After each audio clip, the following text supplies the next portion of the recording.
Your money doesn't sit in a vault. It doesn't wait patiently for you, and it isn't really there in the way most people imagine. The moment you deposit money into a bank, something subtle happens.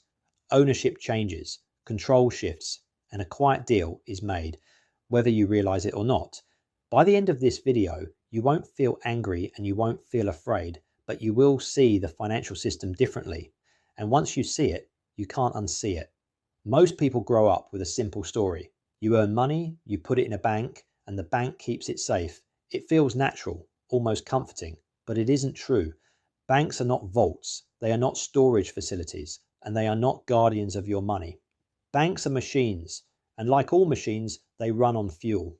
That fuel is your deposit. Banks don't store money, they transform it. Let's strip this down to plain English. When you deposit money into a bank, you are not storing it, you are lending it. Legally speaking, the money becomes the bank's asset, and what you receive in return is a promise. A promise that you can ask for it back later. That's it. Your money is immediately put to work. It is lent out, leveraged, and multiplied, not recklessly, but systemically. This is fractional reserve banking. For every pound deposited, only a fraction is held in reserve, while the rest is loaned into existence again, and again, and again.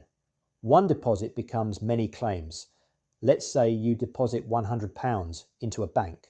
The bank does not keep that £100 sitting aside for you. It keeps a small portion as reserves, and the rest is lent out. That loan is then deposited into another account, where the process repeats.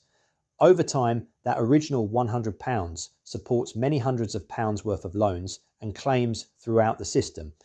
This isn't a trick or a secret. It's how modern banking is designed to work. The system assumes that not everyone will ask for their money at the same time. As long as confidence holds, the system functions smoothly. When confidence breaks, the system seizes up.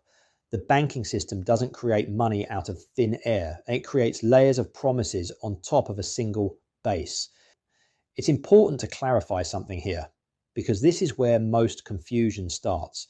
Retail banks do not create base money out of thin air. They cannot print currency or create central bank reserves at will. What they create is credit. They create layers of promises and claims that sit on top of base money. Central banks, on the other hand, do create new money at the base layer by issuing currency and reserves, especially during crises or through programs like quantitative easing. When retail banks come under stress, central banks step in as lenders of last resort, providing liquidity to keep the system functioning. In simple terms, central banks create the foundation and retail banks build leverage on top of it. You need to think of a bank not as a lake, but as a river. A lake stores water, but a river must keep flowing. If the river stops, everything downstream dries up. Your deposit enters that river. It doesn't rest. It flows through loans, mortgages, balance sheets, and financial markets. This is why banks fear one thing above all else: everyone asking for their money at the same time, because the water isn't there. It never was.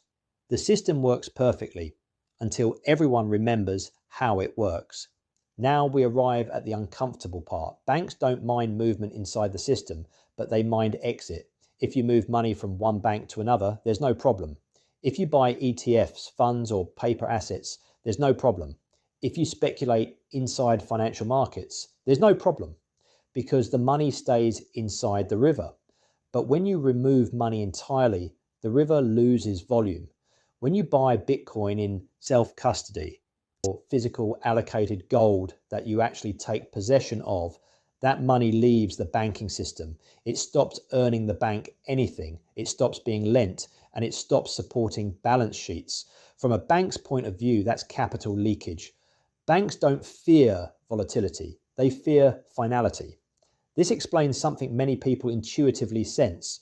Why is it easy to buy ETFs, managed funds, paper gold, or pension products, yet harder to buy physical gold delivered to you or Bitcoin that you control yourself? Because the first category is intermediated. Those assets stay inside the system, they generate ongoing fees, and they can be frozen, reversed, or controlled if needed. Bitcoin held in self-custody and physical gold held outside the system remove the intermediary entirely. That isn't illegal and it isn't immoral, but it quietly breaks the traditional banking model. The system prefers assets it can touch, not assets you can.